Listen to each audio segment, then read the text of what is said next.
कौमी cricket team west Indies पहुँच चुकी है तो बाबर आजम टीम की क्यादत करते पे हैं।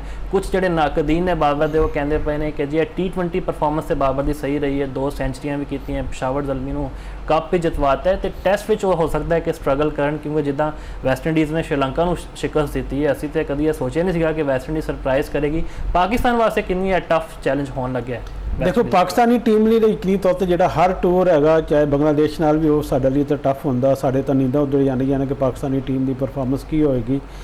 हुण असी 9वें नंबर पर है गए, इस तो थले ICC चाहे चैंपीयनशिप कोई नंबर नहीं है। एक तो सानू ये तसल्ली रखनी चाहिए कि साडा जो 9वां नंबर जो है वो कम से कम वो तो बरकरार रहेगा, वो साडे कोल कोई नहीं खो सकता है।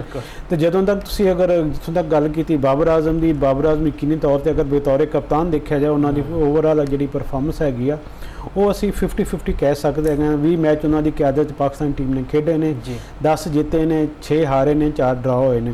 शान मसूद तो मेरे ख्याल से अच्छी कप्तानी बाबर आजम कर सकते हैं। हुण ये सवाल ये होंदा कि जो उन्होंने फॉर्म हैगी, फिटनेस हैगी, उस दे नाल कप्तानी का जोड़ा प्रैशर है उन्होंने बैटिंग ते कितना अफेक्ट करेगा। बाबर आजम तो अफेक्ट इसलिए ज़्यादा नहीं असीं नहीं वेख सकांगे क्योंकि उन्होंने माजी तजर्बा रहा सारिया चीज़ों का, उन्होंने पता कि किस तरह मैं टीम को लैके चलना, किस तरह अपनी बैटिंग को लैके चलना। जिम्मेदारी वध गई हैगी है, तवक्कुआत बहुत ज़्यादा ने, नो डाउट उन्होंने ते प्रैशर होएगा, एक अपनी फॉर्म का, एक अपनी फिटनेस का, उत्तों कप्तानी का प्रैशर भी, 3 प्रैशर उन्होंने ऐड ऑन हो जाएंगे। तो मेरे ख्याल से एक पाकिस्तानी टीम ने जी तैयारी हैगी है तो काफ़ी हद तक बेहतर लग रही हैगी है। लेकिन ये कि वैस्ट इंडीज जाके पाकिस्तानी टीम की जी कारकर्दगी हैगी हमेशा ही क्वेश्चन मार्क रही हैगी आ। असी ये नहीं कह सकते कि साडी टीम जी हैगी थ्रू आउट हर मैच में बहुत ही अच्छा परफॉर्म करेगी। चैलेंजेस बहुत वड्डे ने, टीम कंबीनेशन किसी हद तक बेहतर करने की कोशिश की गई हैगी आ। यंगस्टर नूं भी तुहानूं पता कि मौका दिता गया हैगा, अजान अवैस हैगा, अब्दुल्ला फजल हैगा, इमामुल हक ने नाल टीम दे उत्तों सलमान अली आगा ने, रिजवान ने, बाबर ने। साडी बैटिंग लाइन तो बाजार दस्तियाब खिलाड़ियों तो अच्छी लग रही हैगी है। तो साडी जी बॉलिंग की वर्थ हैगी वो तुहानूं पता कि उन्हें एक्सपीरियंस घट है ने, लेकिन टैलेंटेड है ने, नौजवान ज़्यादा उन्होंने चाहे ने। उबैद शाह नूं मौका मिल रहा है, उस तो अलावा मोहम्मद अली है ने, अब्बास है ने, आमिर जमाल है ने। तो एक अच्छा कंबीनेशन मेरे ख्याल से लगता है। जितों तक अगर असीं स्पिन डिपार्टमेंट देखिए तो मेरे ख्याल से हुण जी पिचां ने उत्थों विकटां ने वैस्ट इंडीज़ में वो प्योरली फास्ट बॉलर की हेल्प वास्ते नहीं बन रही हैं। उत्थे स्पिन जोड़े बॉलर ने वो भी कामयाब हो रहे हैं। इसलिए PCB की सिलेक्शन कमेटी ने अच्छा फैसला किया कि साजिद खान के नाल एक जोड़ा नौजवान तो नहीं कह सकते, 33 साल उम्र हैगी, लेकिन पहली बार उन्होंने मौका दिता कि अली उस्मान जिन्हें डोमैसटिक परफॉर्म किया है। तो उस तो बाद उन्होंने प्री सीजन जिथे अपना खेडन का मौका मिले, अपनी सलाहियत निखार लिया उन्होंने। तो असी कम से कम ये जरूर तवक्को करते हैं कि पाकिस्तान की टीम कुछ बेहतर फाइट करेगी।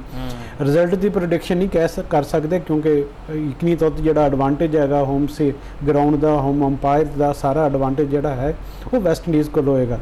तो वैस्ट इंडीज़ को अपने मुल्क से हराना बहुत मुश्किल है, लेकिन नामुमकिन नहीं। असी उम्मीद कर सकते हैं कि जी साडी टीम हैगी है बेहतर करेगी। बेहतर गेम प्लान किया जाए तो किसी भी टीम को हराया जा सकता है। तो नाल अच्छी फील्डिंग, क्योंकि टैसट मैचेस असी देखा कि जी साडी फील्डिंग का म्यार है वो काफ़ी पुअर है। खास तौर पर जी स्लिप फील्डर्स हैं वो अक्सर ड्रॉप कैचेस करते रहते जिनकी वजह तो जी मुश्किल टीम की मुश्किल वधदियां ने। बिल्कुल तवक्को कर सकते हैं, ख्वाब वेख सकते हैं कि शायद पाकिस्तानी टीम क्लिक करे, रिजवान भी सेंचुरी करे, सलमान अली आगा भी 100 करे, बाबर आजम भी डबल सेंचुरी करे, तो आमिर जमाल 5 आउट करे, अली उस्मान 5 करे या साजिद खान करे। लेकिन यह कि पाकिस्तान टीम हुण जितना चाहिए है। पाकिस्तान टीम यकीनी तौर पर बॉटम तो है, 9वें नंबर पर हैगी है, लेकिन हजे भी असी यानी कि तवक्को कर सकते हैं कि साढ़े कोल 9 मैच बाकी ने। तो असी अपने अगर परफॉर्मेंस में बेहतर करिए तो असी अपना जो रैंकिंग है बेहतर करने कामयाब हो सकते दुनिया कायम है। वैसे बांग्लादेश तो जो असी हारे हैं उस जख्म बड़े ताज़ा ने, तो डर ही लगता है वैस्ट इंडीज़ को भी, लेकिन उम्मीद है कि साढ़े जोड़े मुंडे ने किते ना किते फड़ लेंगे। जरा एक शॉर्ट कॉमेंट थोड़ा मैं लेना चाहता, तुसीं कहा जी कि बॉलर्स जोड़े ने उस पाकिस्तान में स्ट्रगल करते पे, यानी अच्छी बॉलिंग लाइन नहीं है।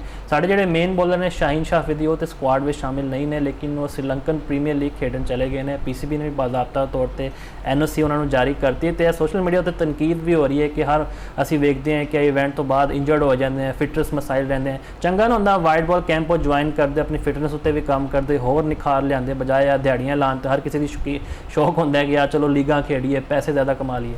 देखो मुफाज बतौर फैन क्रिकेट बड़ा दुख है कि शाहीन शाह अफरीदी एक बहुत बड़ा टैलेंट पाकिस्तान का है, ਲੇਕਿਨ ਉਹਦਾ ਜਿਹੜਾ ਰਵੱਈਆ ਹੈਗਾ ਆਪਣੇ ਨਾਲ ਬਤੌਰੇ ਕ੍ਰਿਕਟਰ ਉਹ ਅੱਛਾ ਨਹੀਂ ਹੈਗਾ। ਉਹਨੂੰ ਇੰਨੀ ਛੇਤੀ ਯਾਨੀ ਕਿ ਰੈੱਡ ਬਾਲ ਦੀ ਕ੍ਰਿਕਟ ਤੋਂ ਨੱਸਣਾ ਨਹੀਂ ਚਾਹੀਦਾ ਹੈਗਾ।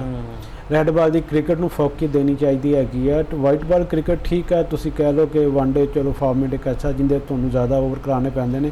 ਉਸ ਤੋਂ ਬਾਅਦ T20 ਬਾਜੀ ਨਾ ਸਿਰਫ ਉਹ ਤਾਂ ਇੰਟਰਟੇਨਮੈਂਟ ਹੈਗੀ ਆ। ਅਸਲ ਕ੍ਰਿਕਟ ਟੈਸਟ ਕ੍ਰਿਕਟ ਹੈਗੀ ਆ। ਵੱਡੇ ਜਿਹੜੇ ਸਟਾਰ ਬਣਦੇ ਨੇ ਉਹ ਟੈਸਟ ਕ੍ਰਿਕਟ ਦੀ ਵਜ੍ਹਾ ਤੋਂ ਬਣਦੇ ਨੇ, ਜਿਹੜੇ ਦੁਨੀਆ 'ਚ ਅਮਰ ਹੋ ਜਾਂਦੇ ਨੇ। ਤੇ ਅਸੀਂ ਕਈ ਮਿਸਾਲਾਂ ਮਾਜ਼ੀ 'ਚ ਮੌਜੂਦ ਹੈਗੀਆਂ ਨੇ। ਤੇ ਸਪਾਰਕ ਨਜ਼ਰ ਆਇਆ ਸੀ ਕਿ ਸ਼ਹਿਨਸ਼ਾਹ ਅਫਰੀਦੀ ਵੀ ਵਕਾਰ ਯੂਨਸ, ਵਸੀਮ ਅਕਰਮ, ਸ਼ੁਐਬ ਅਖਤਰ ਦੀ ਤਰ੍ਹਾਂ ਬੜਾ ਨਾਮ ਕਮਾਏਗਾ ਪਾਕਿਸਤਾਨ ਦੀ ਖਾਤਰ, ਲੇਕਿਨ ਮਾਯੂਸੀ ਹੋਈ ਹੈਗੀ ਆ। ਜਦੋਂ ਦੇ ਉਹ ਅਨਫਿਟ ਹੋਏ ਨੇ ਉਸ ਤੋਂ ਬਾਅਦ ਉਹਨਾਂ ਤੇ ਜਿਹੜੀ ਫਿਟਨੈਸ ਦੇ ਮਿਸਾਲ ਨੇ ਉਹ ਤੇ ਸਪੀਡ ਵੀ ਘਟੀ ਹੈਗੀ ਆ। ਇਹ ਯਾਨੀ ਕਿ ਕਿਸੇ ਨੇ ਨਹੀਂ ਠੀਕ ਕਰਨੀ ਚੀਜ਼ਾਂ ਸਾਰੀਆਂ। ਇੱਕ ਖਿਲਾੜੀ ਦੀ ਇੱਕ ਸੈਲਫ ਉਹਨੂੰ ਆਪਣਾ ਇਤਸਾਬ ਵੀ ਕਰਨਾ ਚਾਹੀਦਾ ਹੈਗਾ ਕਿ ਮੈਂ ਕਿੱਥੇ ਸੀ ਤੇ ਕਿੱਥੇ ਆ ਪਹੁੰਚਿਆ ਹੈਗਾ।